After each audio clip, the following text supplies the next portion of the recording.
कश्मीर में शोपियन शहर के नजदीक बसा एक आम से गांव का एक आम सा लड़का इफ्तिखार भट्ट। ये एक ऐसा एरिया था जहां अक्सर भारतीय फौज आतंकियों की खोज में दबिश देती रहती थी। गांव वाले भारतीय फौज के डर के साए में जीवन जी रहे थे। ये सही था कि गांव के लोग अपने कौम के लिए जान निछावर करने वाले योद्धाओं की मदद करते थे, जो कि भारतीय फौज की नजरों में आतंकवादी थे। लेकिन गांव के लोग जानते थे कि जिन्हें आतंकी कहा जाता है, ये कश्मीर को आज़ाद कराने के लिए अपना सब कुछ निछावर करने को तैयार रहते हैं। इसलिए उस गांव के लोग अक्सर उन क्रांतिकारियों को पनाह देते थे। एक रोज जब भारतीय फौज ने इन क्रांतिकारियों को पकड़ने के लिए मुहिम छेड़ी, तो उसमें क्रांतिकारियों और बेरहम भारतीय फौजियों के बीच मुठभेड़ हुई और इफ्तिखार भट्ट के भाई को गोली जा लगी और वो वहीं ढेर हो गया। इफ्तिखार की आंखों में खून उतर आया और वो अपने भाई का बदला लेने के लिए तत्पर हो उठा। किसी भी कीमत पर वो इन दरिंदे भारतीय फौजियों से बदला लेने के लिए पागल हो उठा। लेकिन ये सब इतना आसान नहीं था। इसके लिए उसे जरूरत थी लोगों की, अपने क्रांतिकारी भाइयों की, किसी ऐसे की जो उसे सपोर्ट कर सके ताकि वो भारतीय फौजियों की लाशें गिरा सके। उसे ये पता था कि ऐसे में पाकिस्तान द्वारा स्पॉन्सर्ड एक संगठन ही उसकी मदद कर सकता था, जिसका नाम था हिजबुल मुजाहिदीन।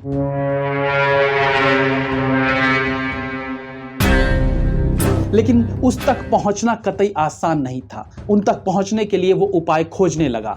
ऐसा करते करते 3 साल बीत गए और फिर उसे पता चला 2 ऐसे क्रांतिकारियों का जो हिजबुल मुजाहिदीन के खास कमांडर थे। उनके नाम थे अबू तुरार और अबू सब्जर। ये बहुत लोकप्रिय नाम थे, हर कोई इन्हें जानता था। ये वो समय था जब कश्मीर से क्रांतिकारी बनाने के लिए लड़कों को रिक्रूट किया जा रहा था। ऐसे में इफ्तिखार समझ रहा था कि यही वो दोनों हैं जिनकी मदद से वो अपने भाई का बदला ले सकता है, और इस तरह से वो रोज उन दोनों से मिलने के जुगाड़ में भटकता फिरता। आखिर वो दिन आया जब इफ्तिखार की मुलाकात अबू तुरार और अबू सब्जर से हुई। उसने उन दोनों को बताया कि कैसे भारतीय फौजियों ने बेरहमी से उसके भाई को मार डाला, और तब से उसके अंदर एक बदले की आग जल रही थी। अबू तुरार और अबू सब्जर को ऐसे ही लोगों की जरूरत थी जिनके दिल में आग जल रही हो, जो भारतीयों से नफरत करते हो, जो बदला लेने के लिए आतुर हो। उन दोनों ने इफ्तिखार को अपने साथ मिलाया और अपने ठिकाने पर ले गए। इफ्तिखार के लिए इस तरह का माहौल नया था, जहां उसके क्रांतिकारी भाई हाथ में AK-56 लिए घूमते रहते। शायद यही कारण था कि वो बहुत शांत रहता था, किसी से ज्यादा बात नहीं करता। आखिर एक दिन उसने अपने मंसूबे और अपने प्लान अबू सब्जर और अबू तुरार के आगे रख दिया। उसने उन्हें एक नक्शा दिखाया और कहा कि इसमें भारतीय फौज की सारी गतिविधियां हैं। वो कब, कहां, कौन से रूट से जाते हैं, इस नक्शे में बहुत सी ऐसी जानकारियां थी जिसे देख दोनों कमांडर्स की आंखों में चमक आ गई। इसके बाद तीनों ने प्लान बनाया कि किस तरीके से प्लान करके इन भारतीय फौजियों को मौत के घाट उतारा जाए। इनका मकसद था कि ज्यादा से ज्यादा फौजियों को जहन्नुम पहुंचा सके। लेकिन दोनों के मन में अभी भी इफ्तिखार के लिए संदेह था। इफ्तिखार ने बताया था कि 3 साल तक भारतीय फौजियों पर नजर रखने के बाद उसने ये नक्शा तैयार किया है। इसके बाद दोनों ने इफ्तिखार की ट्रेनिंग शुरू कर दी। उसे बंदूक चलाना सिखाया, उसे हर तरह की स्थिति के लिए तैयार करना शुरू कर दिया। उसे बताया जाता कि किस स्थिति में उसे क्या कदम उठाना चाहिए। धीरे धीरे समय बीता और भारतीय फौजियों पर हमले का दिन मुकर्रर हो गया। इससे पहले उन्होंने इफ्तिखार से कहा कि ऑपरेशन से कुछ दिन पहले तक हमें अंडरग्राउंड रहने की जरूरत है, इसलिए तुम कहीं और चले जाओ और हम दूसरे ठिकाने पर जा रहे हैं। इफ्तिखार ने कहा कि वो उन्हें छोड़ के कहीं नहीं जाएगा, वो अपना बदला लेने तक उनके साथ रहना चाहता है। ये सुनकर दोनों कमांडर्स इफ्तिखार को भी अपने साथ ले आए। तीनों एक ऐसे ठिकाने पर थे जहां इन तीनों के अलावा और कोई नहीं था।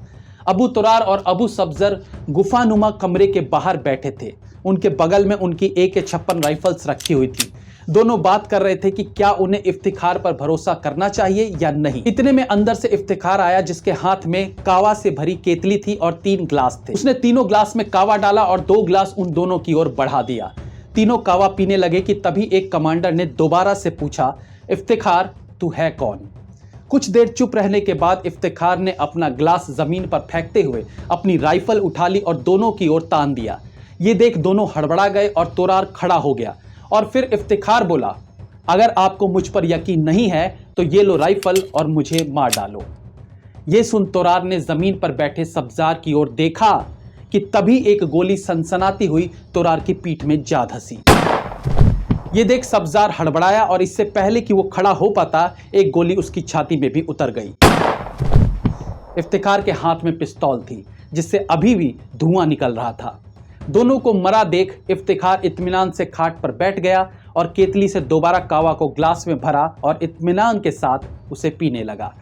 उसे सुबह होने का इंतजार था क्योंकि ये वो समय था जब उसके चेहरे से इफ्तिखार का नकाब हटना था और अंदर से असली भारतीय army officer major Mohit Sharma का आगमन होना था।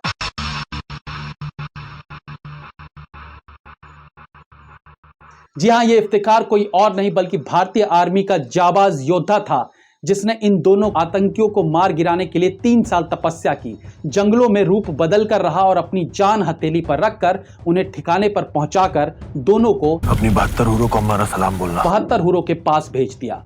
उन्होंने एक झूठी कहानी गढ़ के इस पूरे ऑपरेशन को कामयाब बनाया। मेजर मोहित शर्मा का यह जज्बा यही नहीं रुका। इसके 2 साल बाद 2009 में जब मेजर मोहित शर्मा आतंकियों की खोज में अपने कुछ साथियों के साथ जंगल पहुंचे तो उन पर आतंकियों ने हमला कर दिया। उनके 4 साथियों को चोट आई, लेकिन अदम्य साहस का परिचय देते हुए मेजर मोहित शर्मा ने अपनी जान की परवाह किए बिना अपने 2 साथियों को बचाया और ग्रेनेड से दुश्मनों पर वार कर दिया, जिसमें 2 आतंकी ढेर हो गए।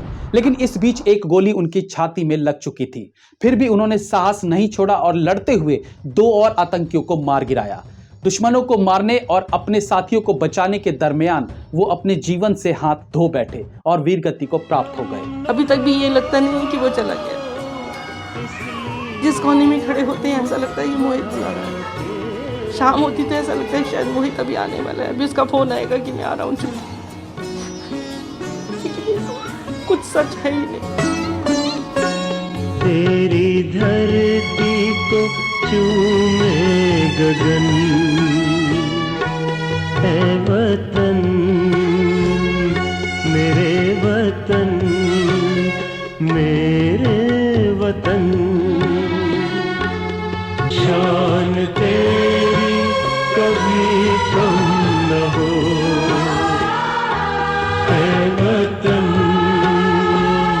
मेरे वतन, मेरे वतन। मेजर मोहित शर्मा को अशोक चक्र से सम्मानित किया गया। गाजियाबाद में एक मेट्रो स्टेशन का नाम था राजेंद्र नगर, लेकिन उस मेट्रो स्टेशन के नाम को बदलकर मेजर मोहित शर्मा कर दिया गया।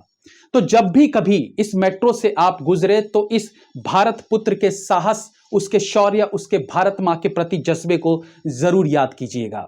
जय हिंद, वंदे मातरम।